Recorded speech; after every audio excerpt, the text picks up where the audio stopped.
రైతు భరోసా విధి విధానాలపై రైతు సంఘాలతో కాంగ్రెస్ సమావేశాలు కొనసాగుతున్నాయి. ఉమ్మడి వరంగల్ జిల్లాలో జరిగిన మీటింగ్లో రైతుల అభిప్రాయాలు సేకరించింది మంత్రుల బృందం. రైతుల నుంచి సేకరించిన ప్రతి అభిప్రాయంపై అసెంబ్లీలో చర్చించి రైతు భరోసాపై ఒక తుది నిర్ణయాన్ని తీసుకుంటామన్నారు ఉప ముఖ్యమంత్రి భట్టి విక్రమార్క. ఈ ఆలోచనలన్నింటినీ కూడా మిగతా జిల్లాల దగ్గర సమీకరించిన సమాచారంతో పాటు ఈ సమాచారాన్ని కూడా దాంట్లో క్రోడీకరించి శాసనసభలో చర్చకు పెట్టి మీ అందరి అభిప్రాయాలపైన అంతిమంగా శాసనసభ్యులు అంటే సభలో ఉన్నటువంటి అధికార పార్టీ లేదా ప్రభుత్వానికి సంబంధించిన శాసనసభ్యులే కాకుండా సభలో ఉన్నటువంటి అన్ని రాజకీయ పార్టీల శాసనసభ్యుల వారి చర్చల ద్వారా వారి అభిప్రాయాల ద్వారా అంతిమంగా దీని మీద ఒక నిర్ణయం తీసుకుని ప్రభుత్వం ప్రకటిస్తుందని చెప్పి మీ అందరికీ సవినయంగా మనవి చేస్తూ రైతులకు తామిచ్చిన హామీల్ని ఖచ్చితంగా నిలబెట్టుకుంటామన్నారు తెలంగాణ మంత్రి పొంగులేటి శ్రీనివాసరెడ్డి. అర్హులకే రైతు భరోసా స్కీమ్ అందుతుందని తెలిపారు. గత ప్రభుత్వం రైతులని మోసం చేసిందని ఆరోపించారు. రైతు భరోసాపై అసెంబ్లీలో చర్చ పెడతామన్నారు deputy CM Bhatti Vikramarka. August నాటికి రుణమాఫీ పూర్తి చేస్తామన్నారు.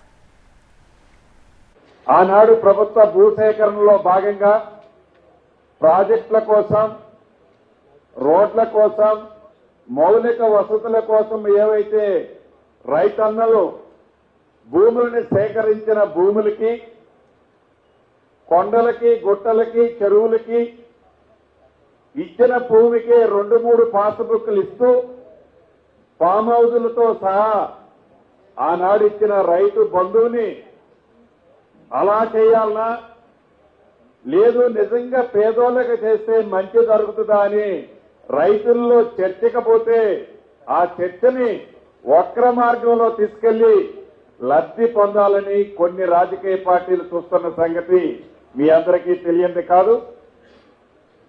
మీరే నిర్ణయం అయితే తీసుకుంటారో ఇందాక ఉప ముఖ్యమంత్రి గౌరవనీయులు చెప్పినట్లు మీ నిర్ణయాలకు అనుగుణంగా మాకు ముందు ఏ నిర్ణయంతో మేము ఇక్కడికి రాలే, ఏదో మేము ఇదే చెయ్యాలి అని మా మనసుల్లో పెట్టుకొని చర్చకు రాలే. మీరు చెప్పే ఆలోచనలకు అనుగుణంగా మీరు ఇచ్చే సూచనలను సేకరించి వాటిని తప్పకుండా తప్పకుండా వాటిని పాటించాలన్నదే ఈ ప్రభుత్వం యొక్క లక్ష్యం. గత ప్రభుత్వం అమలు చేసిన రైతు బంధు పథకంలో అనేక లోపాలు ఉన్నాయన్నారు మంత్రి సీతక్క. వాటిని సమీక్షించి రైతు భరోసా అమలు చేస్తామన్నారు. అందుకే క్షేత్రస్థాయిలో రైతుల అభిప్రాయాలు తీసుకుంటున్నట్లుగా తెలిపారు. గత ప్రభుత్వంలో రైతు బంధు పేరుతో జరిగినటువంటి లోపాలు, అదేవిధంగా అన్యాయాలు అనేకం ఉన్నాయి. దాన్ని యాజ్ టీజ్ గా కంటిన్యూ చేయాలంటే నిజమైనటువంటి రైతులకు, కష్టపడి వ్యవసాయం చేసేటువంటి రైతులకు వాస్తవ క్షేత్రస్థాయిలో అన్యాయం జరుగుతుంది.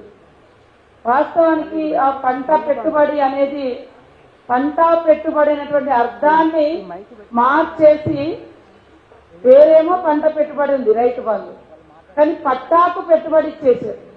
పట్టా ఎవరుంటే వాళ్ళే అనే యాంగిల్లో తీసుకొచ్చారు. దాంతో చాలా క్షేత్రస్థాయిలో ధరణి కావచ్చు, ఇతరత్ర వాళ్ళు చేంజ్ చేసుకున్నప్పుడు మోక మీద ఒకరున్నారు, 40-50 ఏళ్ళ నుంచి పట్టా ఒకరికి వచ్చింది. ఇట్లాంటి అనేకం ఉన్నాయి. వాటన్నింటిని కూడా దృష్టిలో పెట్టుకొని ఒరిజినల్ గా రైతులకు మరి పంట వ్యవసాయ యోగ్యమైనటువంటి భూములకు మనము రైతు బంధు ఇస్తే, రైతు భరోసా ఇస్తే జెన్యూన్ గా రైతులకు న్యాయం జరుగుతున్నటువంటి ఉద్దేశం కూడా మాకు వ్యక్తిగతంగా ఉంది. కమిటీ నుంచి కూడా అభిప్రాయాలు చాలా చోట్ల మరి డబల్ లబ్ధి జరుగుతుంది, కష్టం లేనులకు లబ్ధి జరుగుతుంది, వ్యవసాయం చేసి పంట పండించిన వాళ్ళకి ఎలాంటి న్యాయం జరగడం లేదనేటువంటి విన్నపాలు కూడా వస్తున్నాయి. కాబట్టి ఈరోజు క్షేత్రస్థాయిలో రైతుల యొక్క ఒపీనియన్ అనేది చాలా ఇంపార్టెంట్.